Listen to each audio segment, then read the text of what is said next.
Hi guys, it's album review time. Blitz and Kicking Up a Storm.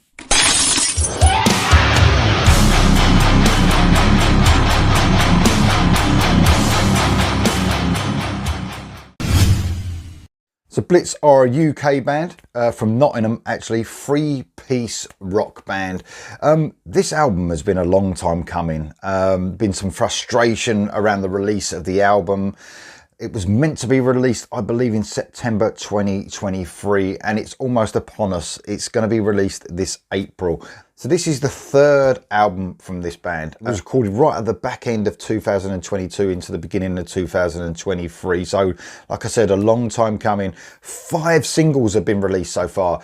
I looked back on the channel to see if how many I'd reacted to. I've reacted to 5 singles altogether. So there's 10 tracks on this album. Already heard 5 of them, thinking, you know, that all of them were great singles and a load of good, you know, comments from everyone under the videos. And let me tell you, the rest of this album does not disappoint whatsoever. If you've been waiting, it's worth the wait. So what did this band sound like? Well, like I said, they're a British band. They've got a sort of a British sound to them. They've got some attitude. And I'd say that they've got a little bit of the sound of LA glam, you know, like mid-80s LA glam as well, just injected into their British sound as well. So before we get into the album proper and dig into the songs a little bit more, I want to talk about the production on this album. I remember when I first did my first reaction, I think it was Breakneck. I noticed how huge this production was on this album. And man, so this guy, Matt Ellis, who produced the album, has done an amazing job. It sounds huge. One thing I've noticed is the drums are just massive on this album throughout. And, you know, nothing is forsaken. You know, the guitars, the bass, like I said, the drums, vocals are nice and clear in the mix. And, you know, when they use piano and stuff like that and keys, you know, they're nice and prevalent and sort of pop in the mix beautifully. It's excellent sounding album, a huge sounding album. So I think this is a band that, you know, are renowned for their live situation. They're a really busy band, hard-working band, and they seem to have infused that sort of live feel with energy into the production on this album as well. Amazing job that Matt Ellis has done, it really is. So I said about them being sort of, you know, really busy on the live circuit, and you could tell this album is really written for that. Massive sing-along choruses that you can imagine in the live situation for sure. And in the promo I was sent, you know, there's a description of the band themselves, and it says melodic, powerful, riff-fueled anthems for sure. I mean, that really explains this band for sure. And they've cited some of their influences as Queen, Metallica, AC/DC, Kiss. I would definitely agree with all of those points at some point on this album. You know, it's definitely a bit of Queen. I mean, one track in particular, they've got the heaviness of Metallica at times, you know, that riffy, chuggy sort of feel. But I would say, you know, the last 2 bands that I spoke about, AC/DC and Kiss, definitely, you know, going into that territory, maybe a little bit more than those other bands I mentioned. So Stuart Caldon is the vocalist and bassist. Man, what a great vocal he's got. He's got this real grit to his voice, powerful vocal, does a great job. And of course, he's the bassist as well. And him and the drummer, like I said, the bass and the drums in the mix of this album are right up in that. They're really prevalent. So he does a great job on vocals. You know, he's got a really melodic voice. There's a lot of sort of gang vocals on this album, so you get the other guys in the band joining in with that. But they're 3 albums in, so the rhythm section, the bass from Stuart Caldon is really honed in with the drummer Matthew Davis. They do a brilliant job together. It's a real tight sounding album, and with that punchy production, it really makes the most out of the rhythm section. And then you've got Kevin Simpson on the guitar, piano and backing vocals. There's great piano parts on this album as well, but the guitar work is brilliant throughout. Real sort of rock and roll feel to this album sometimes, and really some heavy guitar moments on this album. It's brilliant throughout. So we're going to get onto the tracks and what tracks they are. As I said, I've already covered 5 tracks already on reactions, but I will talk about every track. It's been a long time since I did that. So the first song is Breakneck.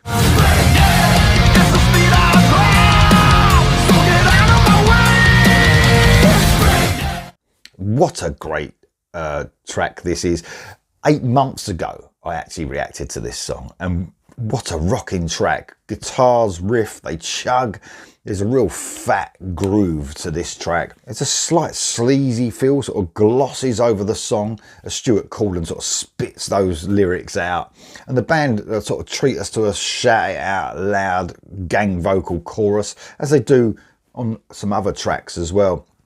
It's groovy, it's heavy, it's fucking cool sounding.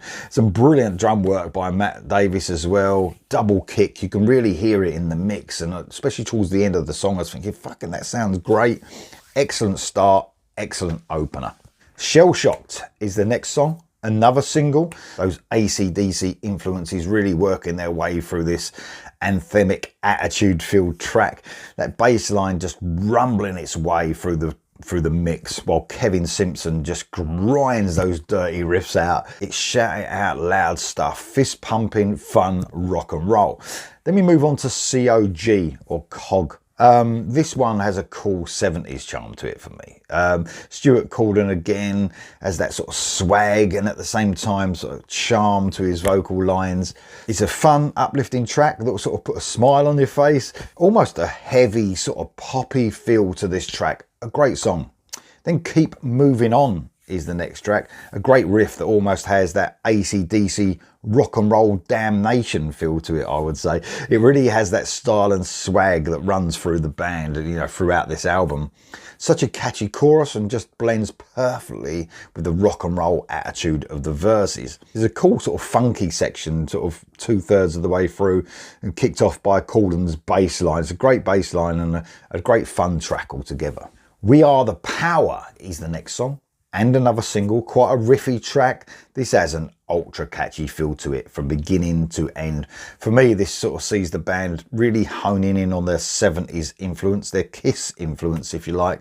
Surely, I mean, the video's great, and it really shows them in the live situation, and surely this is a live favourite that would just get the crowd going. A great melodic rock track. Addicted to Corruption is the next song. An excellent track. I love this one. It starts with an epic intro and then the band goes sort of full heavy rock with attitude. This one has a huge sound to it, and that excellent bridge to the chorus. I love the bridge to the chorus. It sets you up for a great chorus. The track hits every spot as the band gives you another highlight of the album. I'll Find You in Yesterday, another single. I'll find you in yesterday.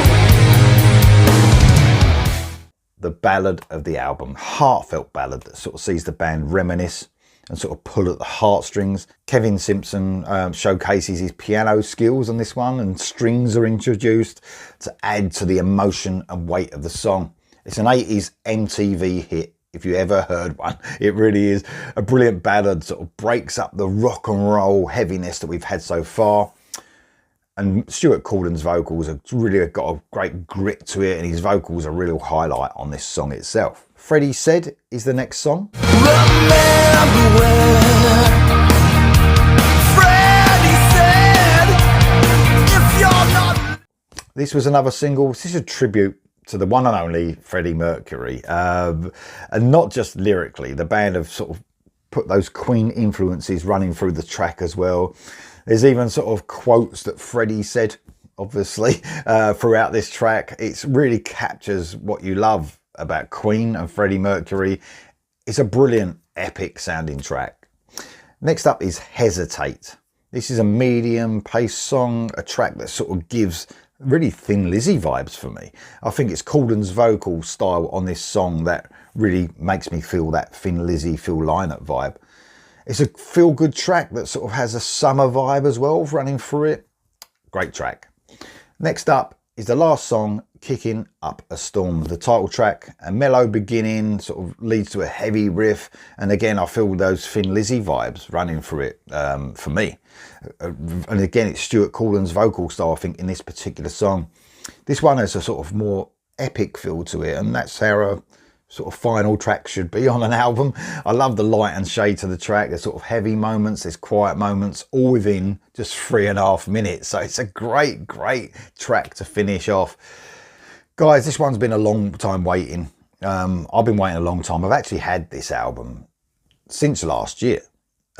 So since September, and man, what a great listen it's been, and now you guys can enjoy it as well come April. So it's really cool that the band finally get to release this brilliant album. Everyone on this channel, I mean, you've loved the songs that I've reacted to, but go back and listen to the actual songs on YouTube to give yourself a refresher before the album comes out.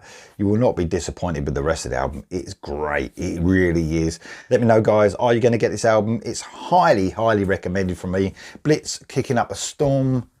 I'll see you soon.